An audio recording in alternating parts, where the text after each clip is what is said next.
তাই মহাপ্রভু বিশেষ নির্দেশ এবং রূপ গোস্বামী পাদ তিনি ভক্তি রসামৃত সিন্ধু গ্রন্থে লিখছেন যে শাস্ত্র কথা শ্রবণ করবে প্রচুর পরিমাণ শুনতে শুনতে শুনতে শুনতে মন পরিবর্তন হয়ে যায়। হরিকথা শ্রবণ করবে, হরিনাম করবে, নাম নাম কারি বহুধা নিজ সর্বশক্তিস্তত্রার্পিতা নিয়মিত স্মরণীন কালহ এতাদৃশী তব কৃপা ভগবান মম দুর্দৈব নিদৃশ মিহাজনী নানুরাগ। এটি চৈতন্য মহাপ্রভু যে ৮টা শ্লোক লিখছেন তার দ্বিতীয় শ্লোক, একে শিক্ষাষ্টক বলা হয়।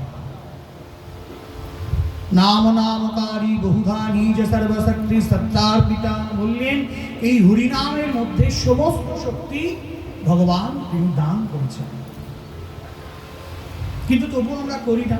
মম দুর্দৈব, চৈতন্য মহাপ্রভু বলছেন যে আমার দুর্দৈব যে এত সুন্দর ভুবন মঙ্গল হরিনামেও আমার অনুরাগ জন্মালো না। মহাপ্রভু বলছেন এটি তার দীনতা,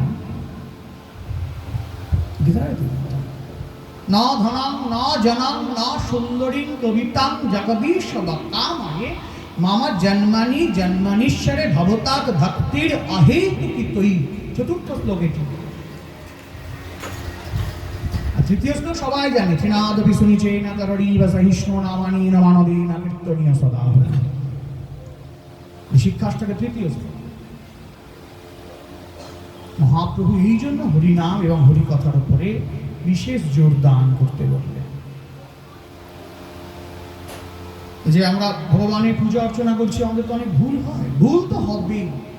কলিযুগে দ্রব্য শুদ্ধি নাই, আমাদের ভুল হয়। কত রকম মুদ্রা আছে, ন্যাস আছে, অনেক কিছু আছে ভগবানকে সেবা করতে গেলে। এখন সবার পক্ষে তো সব কিছু সম্ভব নয়। ঠিক আছে, আমি ধরে নিলাম সেই ব্যক্তি অঙ্গন্যাস, করন্যাস, মুদ্রা সব জানেন, সমস্ত কিছু এত কিছু করা হচ্ছে, কিন্তু হৃদয়ে যদি ভক্তিটি না থাকে, বিশেষ করে কলিযুক্ত রসগোল্লা রস চিপে খাওয়ার মতো অবস্থা হয়। রস নিংড়িয়ে চিপে, এটা সুগার হয়। হ্যাঁ, নিংড়িয়ে। রবীন্দ্রনাথ বলেছিলেন রসগোল্লা রস যদি ছেড়ে দেওয়া হয় তাহলে কি থাকে রে? পাশ থেকে তার চাকর উত্তর দিচ্ছেন যে গুরুদেব বলতো তো, গুরুদেব গোল্লা থাকবে, তাহলে আর খেলাম। তাই সব কিছু করছি, যদি আমার কলিযুগে সেই ভক্তিটা না থাকে, ভগবান প্রীতি লাভ করতে পারেন না। আমি তাকে কি দিয়ে সন্তুষ্ট করতে পারি? নারদ এসে বলেছিলেন যে আপনি কিসে খুশি হন, ভগবান হিসেবে নিয়েছিলেন। তখন উনি বলছেন, পুরাণে আছেন, তুলসী দল মাত্রে না জলস্থা চুরুকে না চ। এক গণ্ডুষ জল, মানে হাত এভাবে করলে যে গণ্ডুষ হয়, এক গণ্ডুষ জল এবং তুলসী পাতা যদি কেউ প্রীতি ভরে, গোবিন্দ বলছেন, আমাকে দিতে পারে, আমি আমার আত্মাকে তার কাছে বিক্রি করে দিই। এটা কেউ বলে নাই আজ পর্যন্ত, ভগবান বলেছেন। তাই রবীন্দ্রনাথ লিখেছিলেন, তোমারই গৃহে পালিছ স্নেহে তুমি ধন্য ধন্য হে, আমারই প্রাণ তোমারই দান তুমি ধন্য ধন্য হে। পিতারও বক্ষে রেখেছ মোরে, জন্ম দিয়েছ জননী ক্রোড়ে, বেঁধেছ সখারে প্রণয় ডোরে, তুমি ধন্য ধন্য হে। দেখুন কত কঠিন কথা কত সহজে দিচ্ছেন। সব কিছু তোমার দান, এই ঘর বাড়ি, ছেলে মেয়ে, স্ত্রী পুত্র পরিবার পরিজন, আমি সবই তোমার দান, আমারই প্রাণও তোমারই দান, তুমি ধন্য ধন্য হে প্রভু, তুমি ধন্য, সমস্ত কিছু তোমার। তোমার মহাবিশ্বে কিছু হারায় না তো প্রভু। নজরুলের ছেলে মারা গেছিল, ওদের সাদা কাপড় দিয়ে জড়াতে হয় না? 4.5 বছরের ছেলে মরে গেছে, পয়সা নেই তো, জড়াবে কি করে?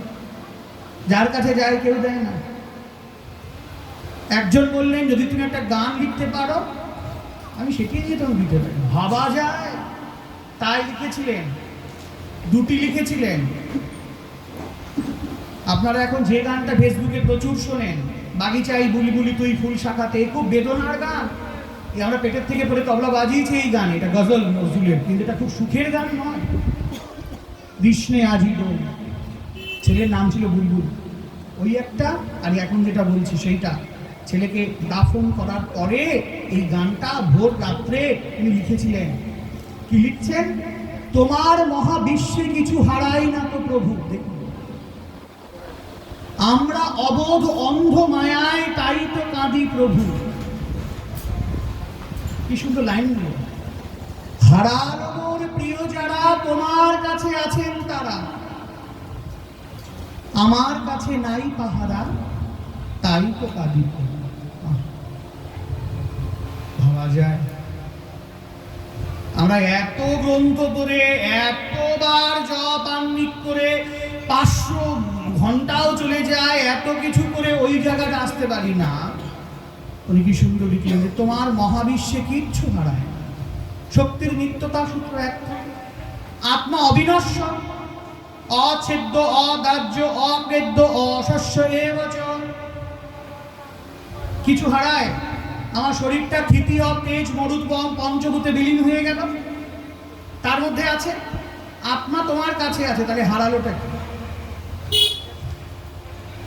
তোমার মহাবিশ্বে কিছু হারায় না তো প্রভু।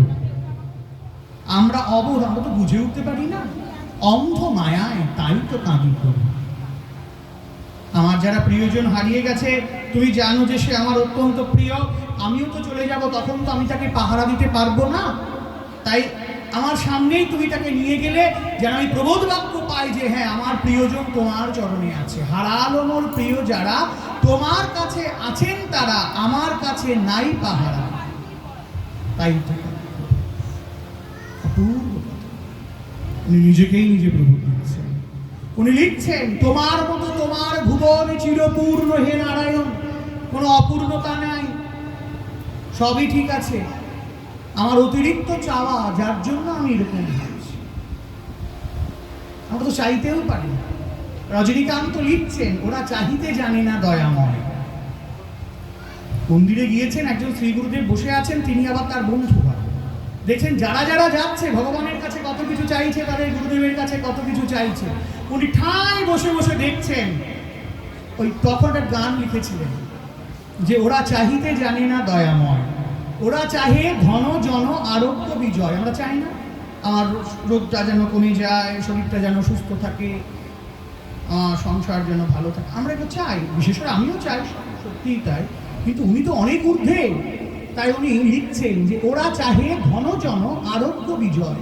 এর পরের লাইনে উনি লিখছেন যে করুণার সিন্ধুকুলে ভগবান আমাদের জন্য করুণার সমুদ্র রেখে দিয়েছেন। সারাদিন আমরা ওই সাগর পাড়ে হাঁটলাম, সন্ধ্যাবেলায় এক মুঠো বালি নিয়ে চলে আসলাম, আর পুরো সমুদ্র করুণার সাগরটা পড়েই থাকে। উনি বোঝাতে চাইলেন ভগবান আমাদের সব দিচ্ছেন, আমরা একটু তুলে নিলাম। ওরা চাহিতে জানে না দয়া, আমি অকৃতি অধম বলে মোরে কিছু কম তো দাওনি, যা দিয়েছ তার অযোগ্য ভাবিয়া কেড়েও তো কিছু নাও। তব আশিস কুসুম তুলি নাই শিরে দলিয়া গিয়াছি পায়ে বারে বারে। অপূর্ব অপূর্ব। আমি অকৃতি, আমি অধম, আমি যা পেয়েছি তা পাওয়ার যোগ্য কিনা আমি কোনোদিনও সেই ভাবনাটা ভাবি নাই। আমি শুধু ভাবলাম এটা পেলাম না, ওটা পেলাম না। মোরে কিছু কম তো দাও না, যা দিয়েছ তার অযোগ্য ভাবিয়া কেড়েও তো তুমি নাও না।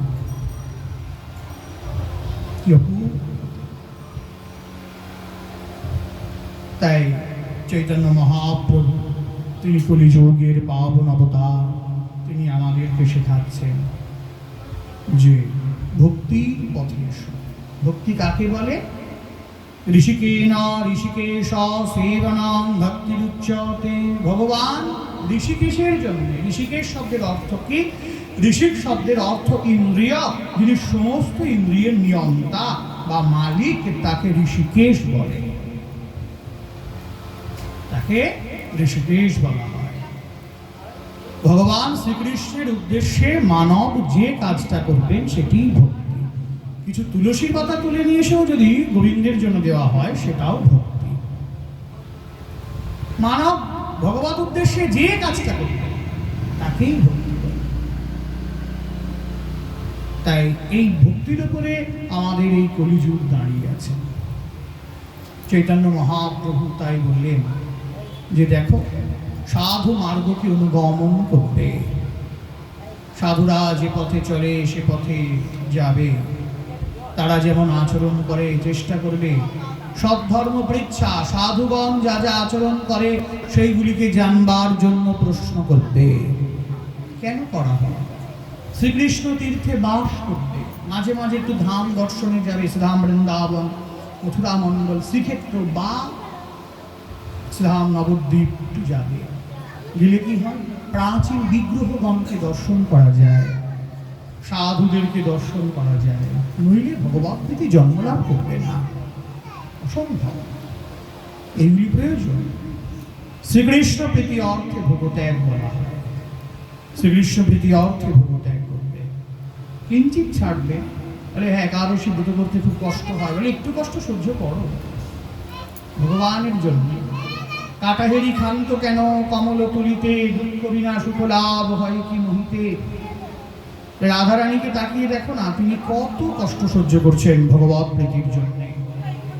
ঝড় বৃষ্টির রাত তবুও তিনি যাচ্ছেন, রাস্তায় কাঁটা ছড়িয়ে আছে, অন্ধকার রাত তবুও যাচ্ছেন।